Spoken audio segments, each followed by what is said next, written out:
we're back. It's Mort'sSportsCorner on Vintage Radio 105.5, sponsored by the Fellowship of Christian Athletes, the heart and soul of sports. Check out great sports story videos at illiwa.fca.org. Dan Pearson does a great job. Make sure you check it out. He's doing a wonderful job over there. First of all, a few announcements I'm supposed to make is we have the signs in the studio here if you want to come in and grab a sign to save the nuke plant. For those of you that don't know, they announced that they're going to be shutting the nuke plant down June 1st, I believe, 2018. So, for those in the Quad City area, I mean, we're going to be losing a lot of jobs. Not to mention here in Erie, that's the school district, we get a ton of money from our tax base. So the students and the education is important, and we just need to save the nuke plant. So the signs are in here. Come on and grab them, and we'll go ahead and give them to you. So let's see, what else do we have?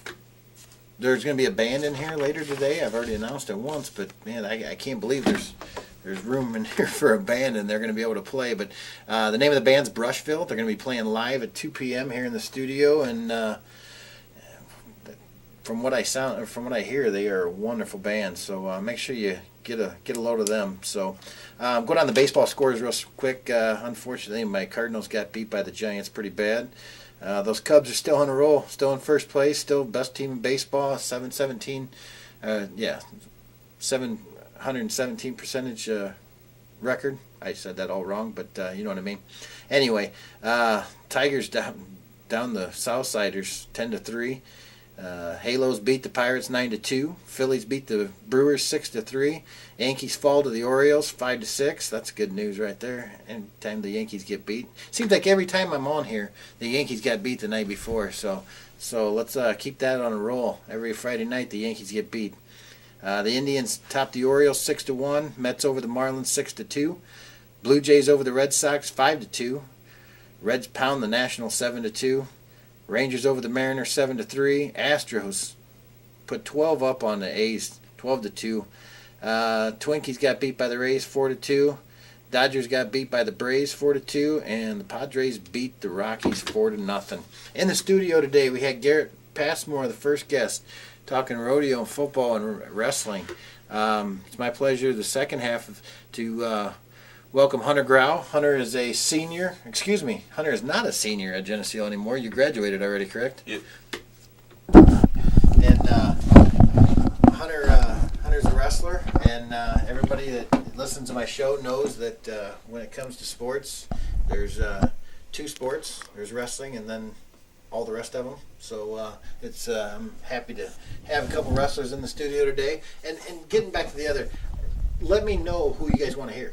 If there's a standout athlete somewhere in the listening area that wants to come in and do an interview, and state champion wrestlers, all-state football players we've had in here. We've had state champions in track. We've had just volleyball standouts. We've had numerous great standouts, and we just want to keep that ball rolling.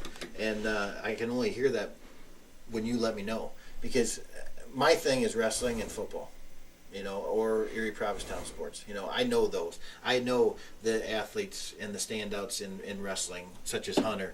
I know the athletes and the standouts in football, and I know the standout athletes in Erie Provincetown. But I want to have guests on from all over, and I want to have guests on from different sports. We've got Mitchell Kelly's a collegiate bowler who's going to be coming on from Davenport North.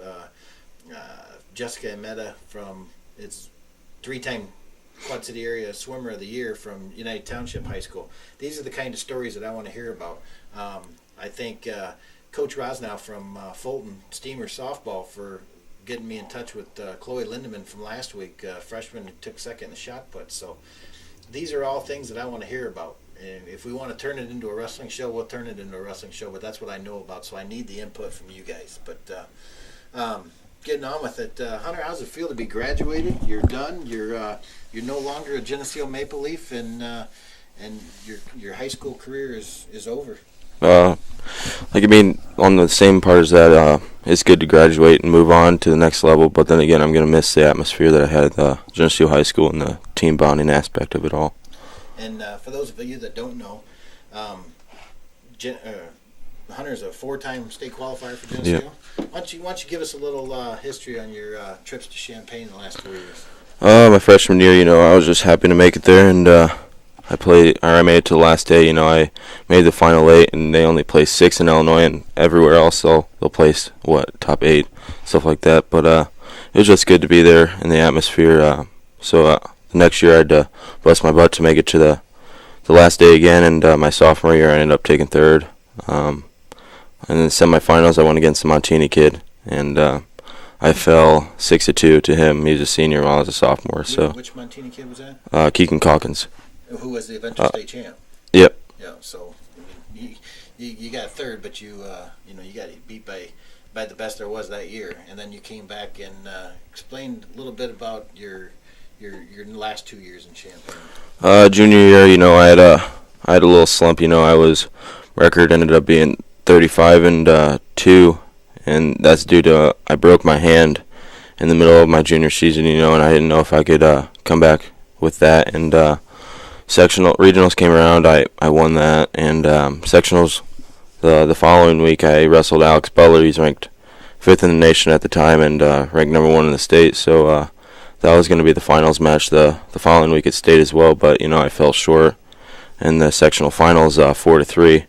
And there were some calls that could have been changed, but after that sectionals, I went back in the wrestling room and I just practiced my footwork and everything else. And then that time came, and the week later, I wound up making it to the finals in Champaign, and it was just the greatest feeling to be there. And we made it into overtime, and I took him down 8 seconds into overtime. You say we? It's Butler again. Yep.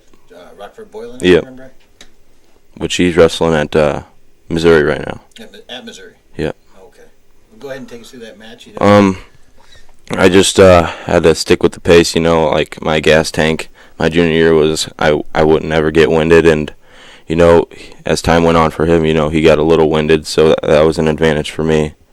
And, it went into overtime.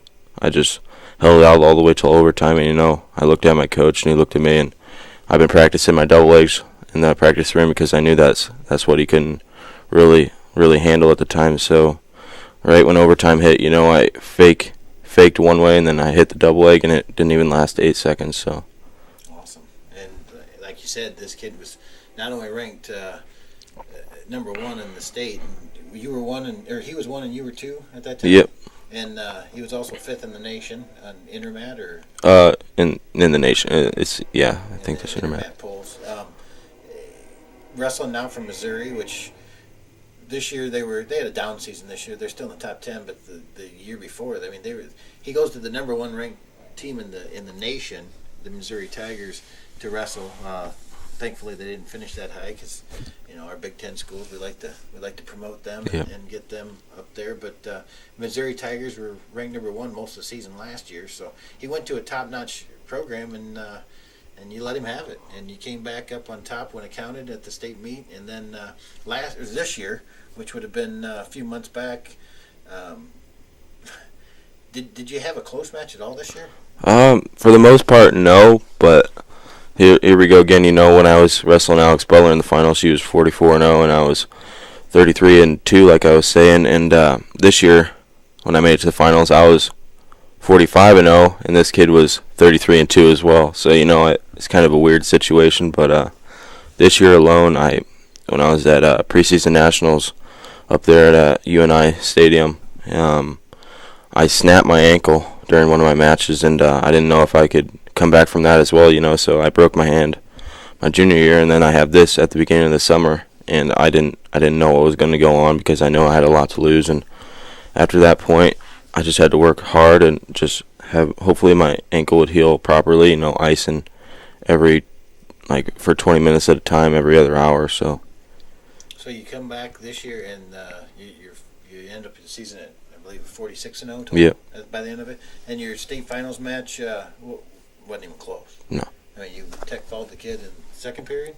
I think there was about 40 seconds left in the third period. 40 seconds left in the third period. So you go 2.5 periods in the state championship match. I mean, it's not even a contest. We actually watched your match. Dylan Binion from Erie Provincetown made it to the finals, so there was a bunch of people at the high school, and we were watching it in the Commons, and we watched the finals and switched to your match and watched your match, and you just destroyed that kid. Yeah. It wasn't even close, and state finals matches usually come down to the last second or something, but you pretty much had that underway within the first 20-30 seconds of the match. So, how many other 3 or 1A kids did you wrestle that year?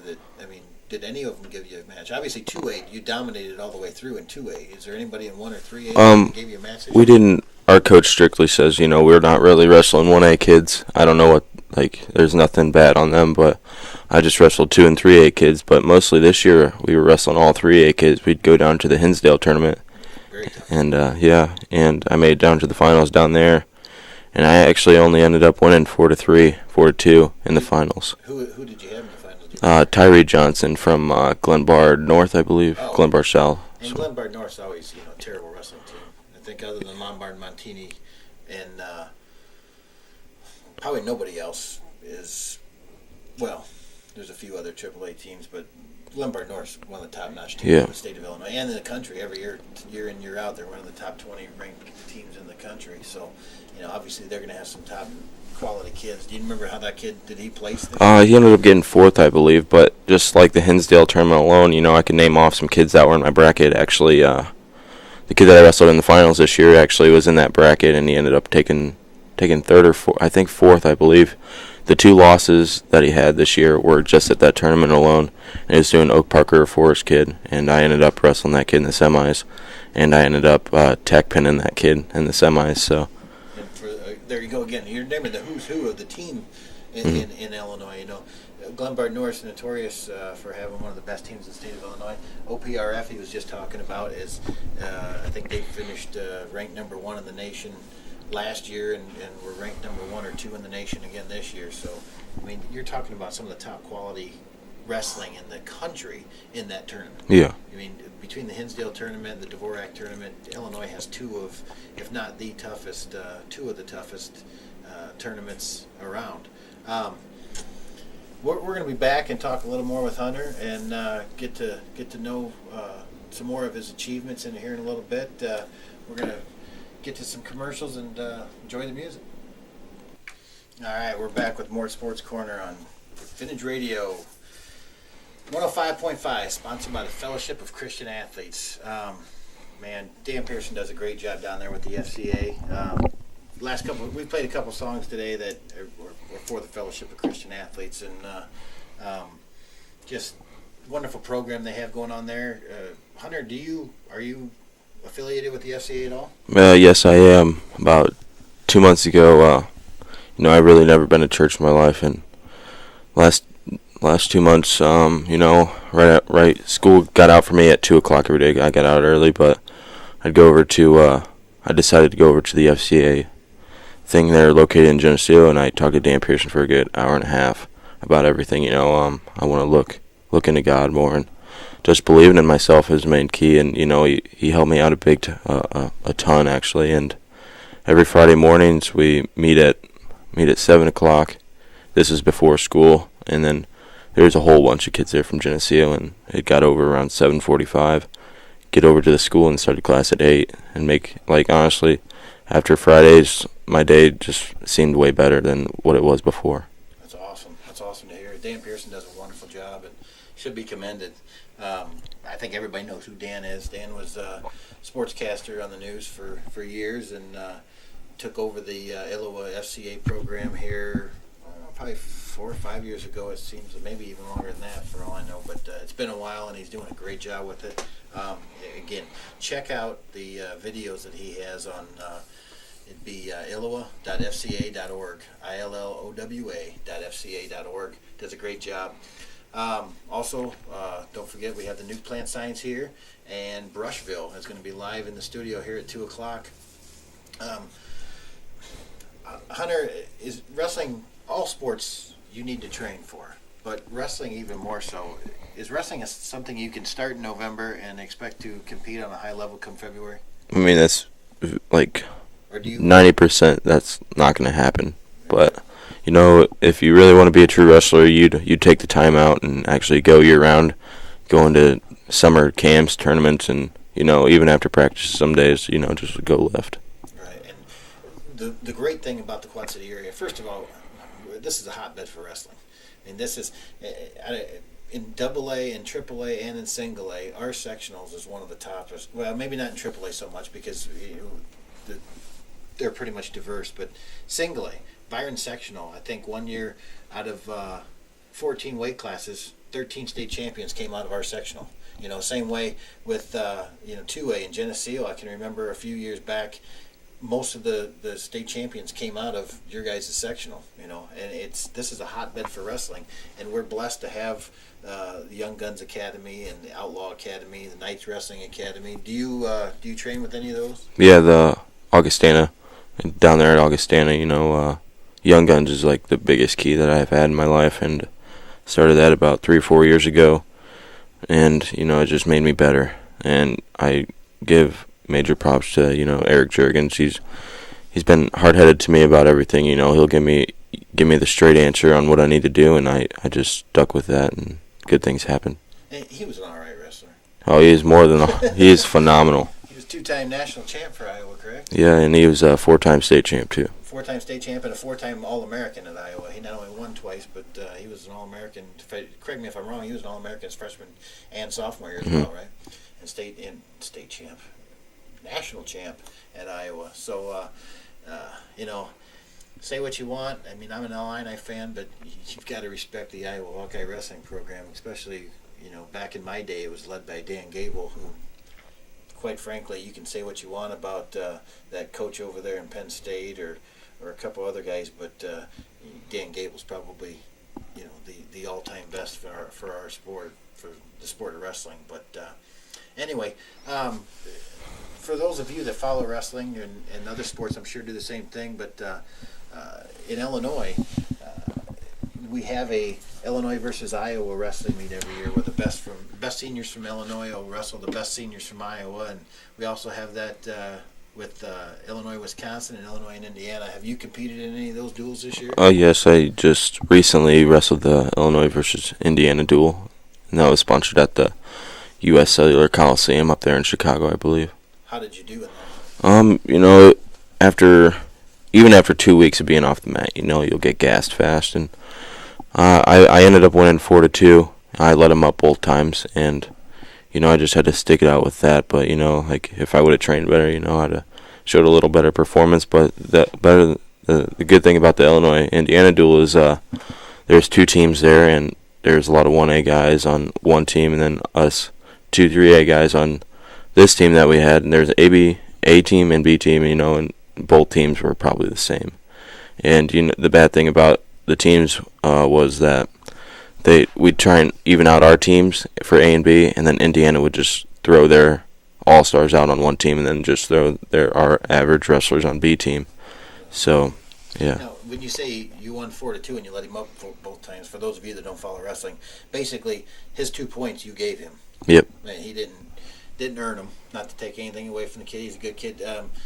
Do you know anything about this kid? Is he what did he do in Indiana? He ended up taking 3rd in Indiana. He was one of the top-notch guys in Indiana, considering that Indiana's all one class, I believe, isn't it? I don't.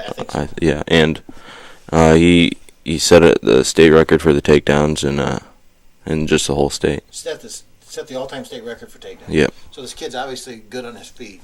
Set the all-time state record, and you just happened to take him down twice. Yep. And then gave him both of his points for an escape. That's pretty remarkable. So obviously wrestling is something you love. You do it all year round. You do it at such a high level. You're a 2-time state champ. One thing we need to mention, how many state champs does Geneseo have other than you? I think there's 4 or 5 others, I believe. But 4 or 5 others? Yeah, but I'm the first one to ever be a 2-time state champion in anything. Okay, that's misinformation. I thought Adam Sheely was the only state champ, but you've had 3 not in wrestling, I believe. Like in the whole entire school, we've had 4 or 5. But just me and Sheely, yeah. And then you've doubled Sheely's accomplishment. Nothing against Adam, but you've doubled his accomplishment. He was a state champ in 2010. I thought it was, I don't really remember. 2009, I think. 2009 maybe. Okay. So yeah, I mean, he was the first ever and very phenomenal wrestler. He went on to wrestle for not Platteville, Wisconsin Lacrosse. Wisconsin Lacrosse, and had a very good collegiate career. Yeah. But so you've done something that no one else in your school has ever done by winning 2 of them. You and Adam Sheely are the only 2 state champions ever from your school. So great accomplishment there. What do you have to tell the kids growing up that are coming up and are wrestling? What do you have to tell them as far as how to become a state champ? Is it just sitting back and eating, playing video games and eating potato chips, watching television, and just hoping you're good? Or No, you just gotta work for what you want. I started when I was 5, so I had the honor to stick with it for this since now, and I'm gonna continue that the next 4 years. But you just gotta look up to people that are really good in college wrestling. Like for instance, I was looking up to Anthony Robles. He was a one-legged wrestler, and he just made it seem like anything is possible, and he made it possible by winning it with one leg against I think it was McDonough from Iowa. And you just gotta stick with it and work your hardest, and just listen to what people have to say. Yeah, and that's a good point right there. To listen to what people have to say, because you were talking about Juergens telling you how it is, and you were talking about other coaches that you've had the pleasure of working under. I mean, you've got a phenomenal coach in Coach Murray. He's a very good coach. But what's even better than that is your assistant coaches are top notch. I mean, you've got Jesse Montez, who's a phenomenal technician. You've got Tom Rusk, who anybody that follows anything in the state of Illinois of wrestling, when you hear the name Rusk, that's got to perk your ears up, because all the Rusk boys were phenomenal. You've got great. Well, let's go back to Young Guns. Was Todd Thompson or wasn't working with Young Guns at the time? He was this year for a little bit, I believe. I mean, you got some of the best coaches, surrounding you, and like you said, they've given you pointers and everything else, and you're basically soaking all this in and doing what they tell you. You're not one of those, hey, I got a state championship under my belt. I know what I'm doing. You're always constantly taking the advice and putting forth. Yep. After that first year, after I won my first state title, I didn't want to back down. I didn't want to just sit on the couch like you're saying and just do whatever I want. I actually had to work for it again, and this year it just happened to be the same thing as last year. Because your junior year, I mean, everybody's looking at Alex Butler. Yeah. They're like, oh, Hunter Grau, he's good, he's going to place. But everybody's looking at Butler. So you've got a big bullseye, you've put it on the back of Butler, and you're going after him. So this year, everybody's looking at Hunter Grau saying, hey, we got a big bullseye on him. So everybody was gunning for you. And so, like you said, after last year, now you've got to come back out and work that much harder just to make sure that you do it again. You're standing in this tunnel at the Assembly Hall, the Olympic theme's playing, there's spotlights flying everywhere, your opponent's standing next to you, all the nerves are building up. Tell us what goes through your mind as you're standing in that tunnel. Oh, well, I actually had 2 emotions. Like junior year, my knees were shaking, I had butterflies, and it was just really, really honor to be in that situation that I was in, not only once but twice. And my junior year, I just went out there and I had nothing to lose at all. I wasn't even predicted to make it into the finals that year. I was actually supposed to get beat off in the semis by Musa Joe Day, which I ended up pinning him in 45 seconds. He's wrestling, starting now for University of Illinois. And Awesome. But this year, I was in the hall for Assembly Hall, and I actually had my dad walk with me in the Grand March, which is probably made his life complete. And I actually had fun with it. I'd get on my phone, take Snapchats, just having some fun, and I just went out there and I did what I had to do. So you got Snapchats from you walking in the Grand March of the finalists and in the tunnel? Yeah, Awesome. When we made that big huge circle twice, we walk it twice, and the music's going. I'd just be on my you got to pay attention at the same time, but I was just having fun with it. I was getting Snapchats from my buddies sitting in the stands, and I was just having fun with it all. Unfortunately, I've never had the pleasure of making it in the Grand March, but the last 2 years, unfortunately, I've missed the state wrestling meet, which is probably the first time since I was in basic training back in the 1980s. But as someone who wrestled, as someone who's been down there all the time, you get goosebumps. I can imagine you're sitting there taking Snapchats and you're all loose. I'd have been probably shaking so bad I couldn't have walked around there. But I was nervous. A couple of years ago, I was mat site at the finals taking pictures for the local paper, and man, I was nervous just being down there then. I can imagine how you are, and you're so loose that you're even taking pictures and putting them on Snapchat. Yeah. But I wouldn't have known how to work my phone at that time. But who's the driving force on you from the mat? I mean, who got you to where, to compete at such a high level? Because there's got to be somebody there pushing you. I mean, a lot of people, you can have your own drive and determination, but a lot of times, whether it's a dad or a coach or somebody, there's always somebody there that when you're just not wanting to follow through, there's somebody there pushing you. Who's probably your biggest? Ever since I was little, knowing that I just did it for myself. I just wanted to get on the mat, try it out. I told my dad if we wrestled, the first tournament was at Geneseo when I was about 5. I told my dad, if I win this tournament, I'll stick with wrestling, and if I lose one match, I want to be done, because I was so competitive, even now today, as I was when I was younger. And I actually ended up winning the Geneseo tournament, and I stuck with it all. But when I'm feeling down and I don't really want to try and practice, I believe Jesse is the big key factor right now. Murray and Rusk pushed me through it, but me and Jesse talk on a regular basis. He's a rock-on cop, and I even saw him last night on patrol at the mall, whatever's going on down there by the mall in Moline. I stopped to talk to him, just to talk to him, not to go on any of the rides, but I just talked to him about how's everything doing, and me and him talk on a regular basis. If I miss a workout, he'll even text my dad and be like, "Hey, where was Hunter today?" And I just appreciate that guy more than I could say. Well, and I love to hear that, because a lot of kids in high school, and me included, and somebody, I had a couple coaches that I could think that did the same thing for me, and my dad was a big driving force behind, hey, like you said, where were you for the workout? Where was this, or where were you for that, or why weren't you doing this?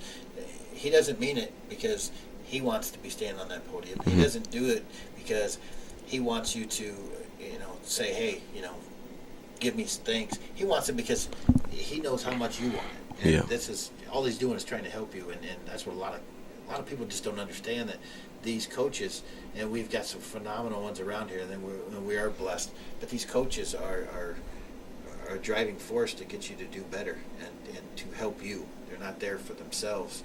So that's a nice thing, is when you got thankless coaches around there. Coaches that don't want the things, that they just want to stand by the spotlight and let you take it. So it's a wonderful chance to get and thank people like that, because they're a big help. But we're gonna be back in a few minutes, and we're gonna take another break, and we'll be back with more from Hunter Grau. All right, sorry about that. Cut that off. Statler Brothers are good, but we got some more important things to talk about. You're listening to Mort's Sports Corner on Vintage Radio 105.5, sponsored by the Fellowship of Christian Athletes, the heart and soul of sports. Check out the great sports story videos at illowa.fca.org. That's ILLOWA.fca.org. And apologize about the dead air. It's what happens when you don't come in here as often as I probably should, and get a little refreshed. But we're talking with Hunter Grau, 2-time state champ from Geneseo. Where are you going next year? You've graduated, you're moving on. Where are you going to go next year? After my junior year, I had maybe 2 or 3 letters come in the mail a week, and I really had to buckle down and see where I wanted to go. Penn State threw me a letter, Iowa, all them. Penn State, you mean the national champion Penn State and Indy Lions? They sent me a letter. I was practicing up at Agogie up there in Iowa, training with all the Iowa Assumption guys, and Cale Sanderson actually walked in the room, and he's looking at Freddie Stroker from Iowa. And and I actually had to go live with Freddie Stroker, and I took him down. And, that was a big surprise to me. But, it's just practice. You can't really get mad about that. Well, but still, at the time, he was nationally ranked number 1. Yep. And now wrestles for Minnesota. Yep. And out of all the times, somebody's in the room, it'd be Cale Sanderson to watch me take down the guy that he's recruiting. So that was pretty cool. But all in all, I've made my final decision going to St. Cloud State University up there in St. Cloud, Minnesota. The fishing's good and the weather's cold. That's what I like. The fishing good and the weather cold. There you go. You sound like Phil Robertson. He turned down NFL. got drafted in the NFL and turned it down because he couldn't go duck hunting. But anyway, so you're going to go to St. Cloud next year. They've got a really good D2 program. Yeah, D2 national champ, two-time national champs. That's quite an accomplishment. What weight do you think you're going to be wrestling? 49. You're going to be wrestling 49. Yeah. It goes without saying, you can knock the number one guy off already, right? Yeah, he's actually graduating. Oh, he's graduating. And my roommate, which is pretty cool, he's from Wisconsin. He's 145-pound state champ two times. He won his sophomore and then this year. So it'll be really fun. Like it'll be competitive in the room, but when I need a late night workout partner, if it even 2-3 in the morning, I'll be like, hey, let's go get a workout. And it's good that he's my weight. So yeah, well, you're going to have some good competition there, but we know you're going to make it. And for those of you that don't know, that the teams like White Cloud and back in my day, and they're still pretty tough, is out of Wartburg. They're always a tough, top-notch D2 school, and they go and compete with the big dogs in D1 and hold their own on a regular basis. But so you're going to go up and wrestle for them. Do you know what you're going to major in yet? Business. Just trying to get into the marketing area, and I wanted to be a cop for the longest time. And going on ride-alongs maybe. Like during the season, I'd go on ride-alongs with Jesse every other week, so that was pretty fun.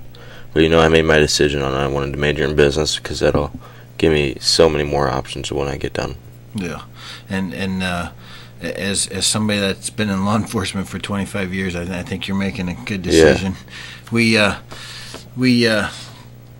Well, we'll just leave it at that. But anyway, your freshman and sophomore year, you said you didn't place as a freshman and you took third as a sophomore, but in reality, you do have 2 state medals, your freshman and sophomore, one from your freshman, one from your sophomore years for runner-up. Yep. But it wasn't individual. That was team championships.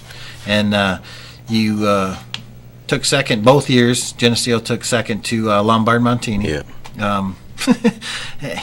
About all we can say about that is it's whatever. Yeah, it is what it is. Lombard, if you go down their roster, it's the who's who of the best wrestlers in the country that happen to quote unquote come to Lombard Montini for education. I can't believe places like Idaho and Utah and stuff don't have the education level that supposedly Lombard Montini has. But anyway, we'll go back to what we were talking about. You took second to Lombard Montini.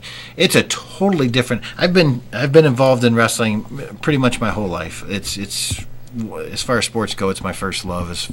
And I love it. I've been involved, with Moline's program back in the 90s when they were doing real well. I helped with that program. I helped with.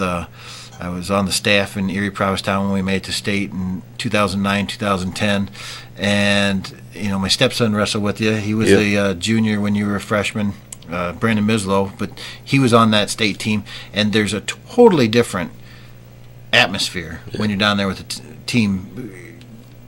It's not quite the individual, but can you explain the difference and how much joy there is, I guess, to be down there with with your whole team? It's just awesome, having a bond with your team. Freshman, sophomore year, we took second as a team, and I believe we were the actual state champs those both years because when you get Montini, they'll recruit from all over, and we were actually the kids that grew up together. Uh-huh. We were in the same classes together all our high school careers, but it's a toss-up with that situation. It could have been different, but just having a great bond, like you were saying, Brandon, your stepson. He was my best friend in high school growing up, and just having bonds with him and the whole team just made it that much better. We're not a picky team. We're out there to have fun. When we were warming up, we'll just have fun and play tag on the mat before we stretch and stuff. But all in all, it's just who you have as a team. You even had videos on YouTube or something. Yeah, maybe it was Facebook. It got 4,000 views on one of them. They kept it loose, and they had a good time, and they were not only a great team, but they had a great bond, and it's an individual sport, and that draws a lot of people. That's what draws is individual. But like Garrett said earlier, and what Hunter's saying now is, you still have the team aspect, and it's a great time to get involved in. And getting back to the other, it was the who's who of USA wrestling. It seemed like, because there was a couple kids I think a kid from Utah and a kid from Idaho. So you guys went in, and your sophomore year, you kind of made it close. We held our own. Yes. Yeah, you guys made it real close. If it wasn't for a couple mistakes, you guys would have walked away with it. Your sophomore or your freshman year, I think you and Petra and Brandon were. I think, did anybody else win? I don't believe so. I think it was just the three of you that won your matches. Lane. Lane Acre. Yeah, who now playing football for Iowa? Yep, he should be starting here this year. Is he going to be starting for Iowa? He should be, yeah. Oh, well, maybe you can talk to him. We'll get him on the show. Yeah. All right. I will. But we've got, you've got Lane Acre placed in state. You've got numerous medalists.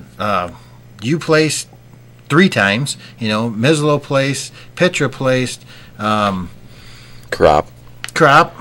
Hunzacker and all them guys. Hunzacker and all all those. You have so many guys that you can name off. Yeah, I mean, like you said, the list goes on and on and on. You had some top notch, and all of them, with the exception of maybe 1 or 2 that came in from a surrounding school, not Utah or not Montana. 4 to 10 hours away. Yeah, exactly. They came in. They moved 20 minutes, 30 minutes, 20 minutes away. But other than that, you guys all grew up together. You guys were all friends your whole lives together, and it's a heck of an accomplishment. And I commend back in the Moline days, the great job that Coach Rosenthal did. And Moline won state one year, and then one year that I was helping out, we took runner-up to Providence New Lenox. Yeah. And again, they were from all over Chicago, Indiana, you name it. And like you said, Moline was pretty much the state champ that year. You run into things like that, but it takes great coaches. It takes. Let me backtrack. It takes a kid with the drive like you have to become a state champ, and it takes the kids to do the individual things, but it takes the great coaches, to get you down to the state level. So the John Murrays and the T-Max from Erie, Provincetown, when they made it down there, the Rude from Newman, you can go on and on. That is the aspect that's the difference between what most people don't see in wrestling is there is a team aspect, and there is a fun time to be had. But getting to that, is there anything anybody in particular that you want to thank that maybe we haven't touched on, or maybe those that we have that has helped you get to where you want to go, or has gotten to where you are now? When it comes to thanking people, you can in the sport of wrestling you could go on, but for me, I just like to thank a couple people that be like my family, of course, all my family, just for being there the whole time. They come to every single meet, even if it's in Hinsdale and Champaign. But thank my coaches as well, and all the fans too. We've had this year alone, we've had so many fans come to the home meets, because when it comes to wrestling, you don't get that many people in the gym. But this year it was pretty packed. I'd like to thank John Murray, Coach Rusk, Coach Seeley, and especially Jesse for what he's done with me the past 4 years. Just lifting after a 2.5 hour practice, you go lift for another 2 hours, and then especially with FCA, Dan Pearson's a great role model for kids that want to get involved, and he'll tell you the blank truth about everything, and he'll get you through what you need to get through. That's awesome. I can't thank you enough for coming on.